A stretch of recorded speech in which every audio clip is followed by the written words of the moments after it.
یہ کامیابی، یہ عزت، یہ نام تم سے ہے، خدا نے جو بھی دیا مقام تم سے ہے، جہاں جہاں ہے میری دشمنی سبب میں ہوں، جہاں جہاں میرا احترام تم سے ہے،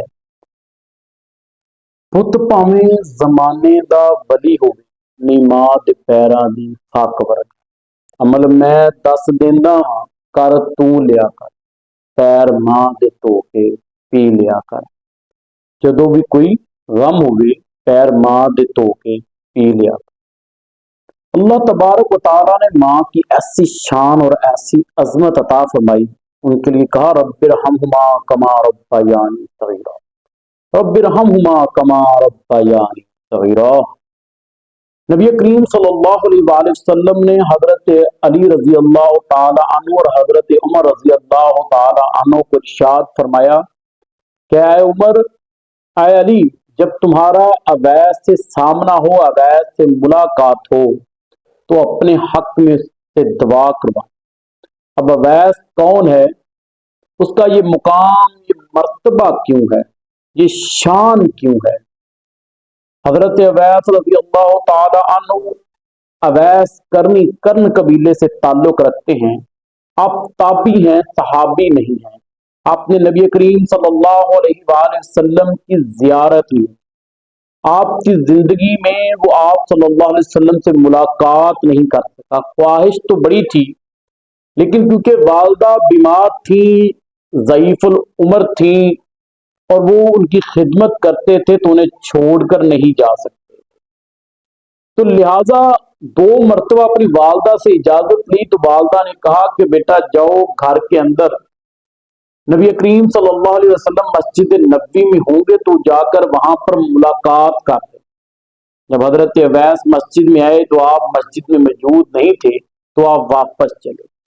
آپ نے ماں کی ایسی خدمت کی کہ اللہ تبارک و تعالیٰ نے نبی کو فرما دیا، لیکن نبی کریم صلی اللہ علیہ وآلہ وسلم نے اپنا کرتا مبارک دیا تھا کہ حضرت اویس کرنی رضی اللہ تعالیٰ عنہ کو یہ دے، یہاں تک کہا کہ اویس سے کہنا میری امت کے لیے دعا کرے، اللہ میری امت کو بخش دے۔ یہ مقام، یہ مرتبہ کس لیے دیا اللہ نے؟ ایک والدہ کی خدمت کرنے کی وجہ سے۔ جب حضرت عمر رضی اللہ تعالیٰ عنہ خلیفہ دوم بنے، خطبہ حج ادا فرما رہے تھے، تو آپ نے پوچھا کہ کوئی قبیلہ کرن سے بھی آیا ہے؟ تو قبیلہ کرن کے لوگ کھڑے ہوئے، کہا کہ بالکل جی ہم ہیں۔ تو آپ نے پوچھا آپ میں اویس نامی ایک شخص ہے، وہ کون ہے؟ تو ایک آدمی اٹھا، اس نے کہا وہ میرا چچا زاد ہے، وہ تو آیا ہمارے ساتھ، وہاں پر بکریوں کا ریبڑ ہمارا چرا رہا ہے، آپ اس سے کیا کام، وہ تو بے وقوف ہے، کام عقل ہے۔ تو حضرت عمر رضی اللہ تعالیٰ عنہ نے فرمایا کہ کم عقل وہ نہیں تم ہو۔ تو آپ نے خطبہ ختم کیا تو حضرت علی رضی اللہ تعالیٰ عنہ کو ساتھ لیا اور وہاں سے دوڑے۔ جب دیکھا کہ بکریوں کا ریوڑ چر رہا ہے اور ایک شخص ایک جھاڑیوں کے نیچے، ایک درخت کے سائے کے نیچے نفل ادا کر رہا ہے، نماز پڑھ رہا ہے، تو حضرت عمر رضی اللہ تعالیٰ عنہ، حضرت علی رضی اللہ تعالیٰ عنہ جب وہاں پر پہنچے تو انہوں نے پاؤں کی آہٹ سننے کے بعد اپنی نماز کو مختصر کر لیا اور سلام پھیرا۔ تو حضرت عمر رضی اللہ تعالیٰ عنہ نے پوچھا کہ کیا نام ہے تمہارا؟ تو حضرت اویس فرمانے لگے کہ اللہ کا بندہ ہوں۔ کہا کہ اللہ کے بندے ہو، تیری ماں نے تیرا نام بھی رکھا ہوگا؟ تو حضرت اویس کرنی فرماتی ہیں کہ اویس نام ہے، قبیلہ کرن سے میرا تعلق ہے۔ تب تک وہ حضرت عمر رضی اللہ تعالیٰ عنہ کو نہیں جانتے تھے کہ یہ امیر المومنین ہیں، خلیفہ وقت ہیں اور جنت کے سرداروں میں سردار ہیں، نبی کے قبر کے اندر بھی ہونے والے ہمسائے ہیں۔ یہ وہ عمر ہیں جو زمین پر بولے تو اللہ آسمان سے قرآن اتار دے۔ تو پوچھا کہ آپ میرے بارے میں اتنے سوال کیوں کر رہے ہیں؟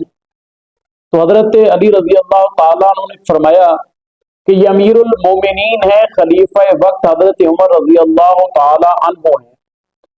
کہا کہ خلیفہ وقت وہ ڈر گئے کہ میں نے کیونکہ تھوڑے سے لفظ اس طرح کے بولے کہ شاید مجھے کوئی سزا ہے، میرا کوئی جرم ہے، تو پوچھا کہ مجھ سے کیا کام؟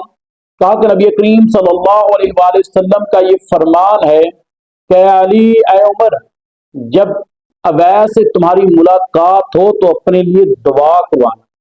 تو ہم آپ سے دعا کروانے کے لیے آئے ہیں، ہمارے لیے دعا کرو کہ اللہ تبارک و تعالی ہم پہ رحم کرے، ہمارے گناہوں کو معاف کر دے۔ تو حضرت اویس فرماتے ہیں کہ امیر المومنین حضرت عمر اور حضرت علی جو عشرہ مبشرہ ہیں، جن کو اللہ کے نبی نے جنتی ہونے کی بشارت دی، میں ان کے لیے دعا کروں؟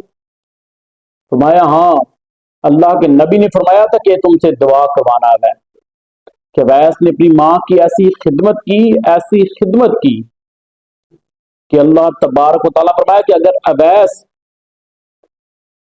اے نبی، تمہاری پوری امت کے لیے بھی دعا کرے تو میں پوری امت کو معاف کر دوں۔ تو دیکھو دوستو، ایک ماں کی خدمت سے اللہ تبارک و تعالیٰ نے کیا مقام اور کیا مرتبہ عطا ہے۔ کیسے بدبخت لوگ ہوتے ہیں جو اپنی ماں باپ کی خدمت نہیں کرتے اور پھر لوگوں سے یہ کہتے پھرتے ہیں کہ ہمارے لیے دعا کرنا، ہمارے لیے دعا کرنا۔